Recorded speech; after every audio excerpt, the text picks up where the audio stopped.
What's up, guys, and welcome back to the Lord Cow YouTube channel, the one-stop shop for a Minecraft YouTuber who won't touch miners. Today, we're doing a special challenge. We are breaking a Minecraft world record. I did some research online, and it turns out the longest no-cheat single-player record for the longest railroad is only 112,000 rails long, claimed by YouTuber Faberistry. This seemed reasonably breakable, and so, this video will show how I collected all the different items and prepared for an extremely tedious journey. So, join me for the 120,000 railroad. I started out by going to the end and collecting a good 2 stacks of shulker shells, as I would need quite a few to carry resources while constructing the railroad. After I went on a quick repair trip to my creeper farm, I then went back to base to deposit all the shulker boxes. Of course, to make rails, I need wood, approximately 1,200 logs total. So, I chopped down a good couple trees for the wood I needed. Of course, rails require 6 iron ingots per 16 rails you craft, meaning I would need around 45,000 iron ingots total, making this the most time-consuming material I needed. And of course, my next step would be to create an iron farm to mass produce it. I start out by building the iron golem collection area and a killing chamber, as it would be the lowest part of the farm required.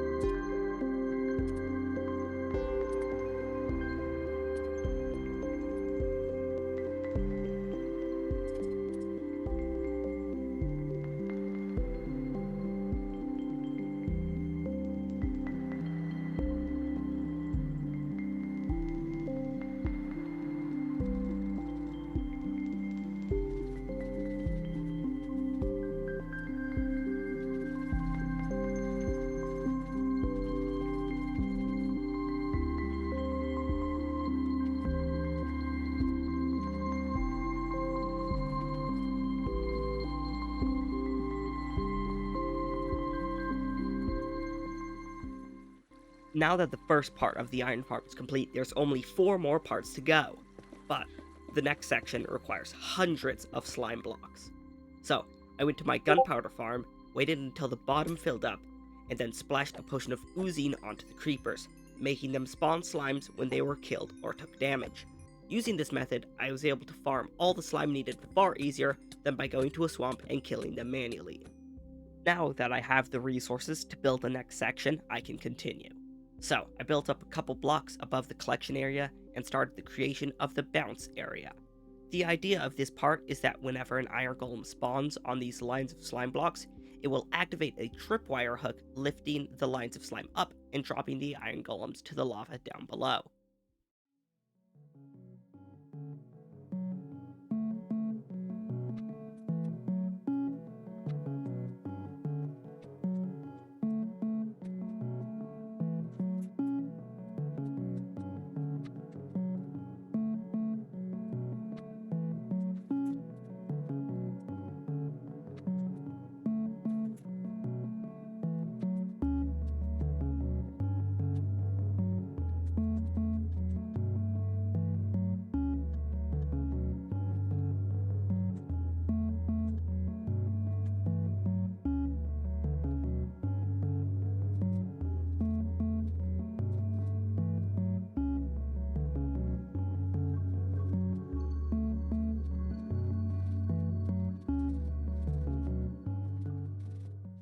Now that that part is done, I started construction on the next and most confusing part of the farm. The idea is that villagers that will be put in the farm will have their own tube, which they can be dropped down and then bounced back out of, enabling a faster and more productive iron golem spawn rate.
Now that that's done, it's time to remove the temporary blocks and begin on the next part of the farm.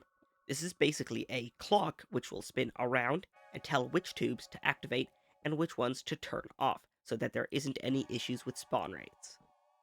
And after the clock is finished, I need to build a big lever which will turn off and on the entire farm. And after a quick test, the lever is working properly. Now it's time for the second most annoying part of the farm, trapping the zombies. Thankfully, this one only took about an hour to do, and after a good 8 zombies died, this farm just had one more thing to do. The number one most annoying part of any farm, villagers.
After trapping the 12 villagers into their new permanent homes, I built a quick collection system to pick up all of the golem's loot.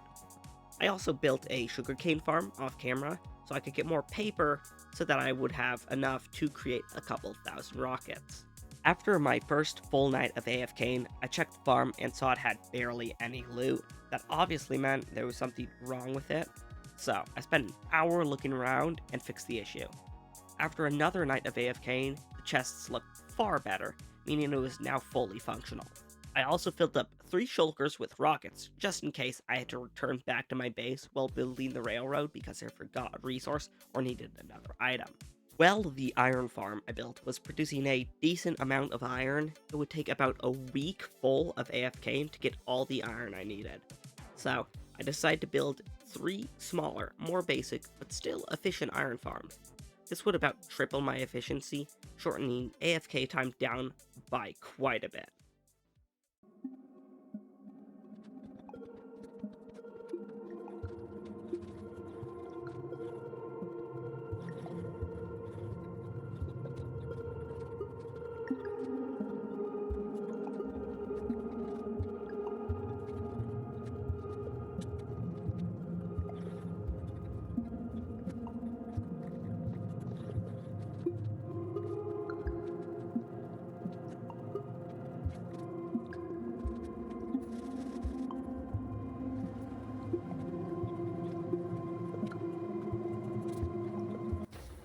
And now that all of them are fully functioning, I decided to make a collection system that would take all 3 farms and put them into one single storage area, allowing a lot easier access. After 2 more days of AFKing with the setup, I had all 3 shulkers full of iron blocks, meaning I have all the iron I need to start building. And also here you can see me enchanting 4 elytra that I collected while killing shulkers, with Unbreaking 3 and Mending so I could have them as backups on the expedition. I then traded the entire world economy's value in gold to 10 villagers in exchange for 2 shulkers full of food, as I would need a lot when running over 120,000 blocks. With just a quick double check to make sure everything is in order, I confirmed I had everything. I then headed over to my gold farm, which was on the nether roof, where I was going to build the railroad. Because the entire nether roof was flat, it made placing rails far easier. I made my way over to the coordinates of 0, 0, and placed an ender chest. I built a big 0 at the spot to show the current progress. And just to show this is not cheated, here is my current rail placement count, 1,654. I will show my final count at the end of the construction. And it's time to start. This is quite repetitive, as this took me literally 10 hours to place all of the rails, so skip to the timestamp on the video to get to the next interesting part of the video. But, for those who like them, enjoy this time-lapse.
And with these last couple rails, I have reached negative 60,000 blocks out, meaning I have reached the halfway point.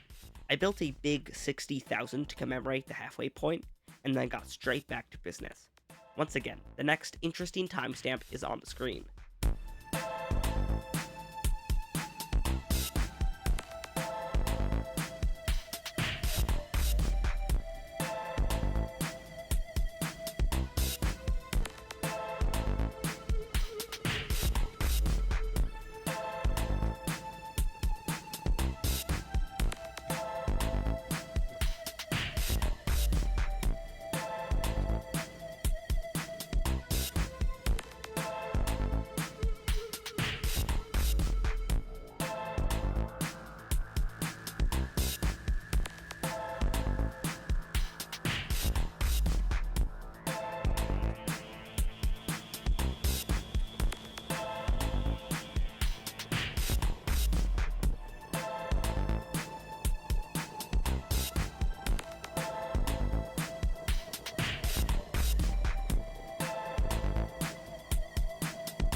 And with this last bit, I've completed the railroad, breaking a Minecraft world record, leaving a permanent stamp on the Minecraft history books.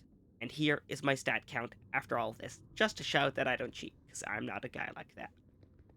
Thank you to those who enjoyed the video and made it all the way through to the end. I appreciate it a lot. And if you haven't quite yet, just quickly press that subscribe and like button. It helps out the algorithm with bringing this video to more people and helps me out more than you know. With that being said, once again, thank you. Join my Discord in the description and have a good day.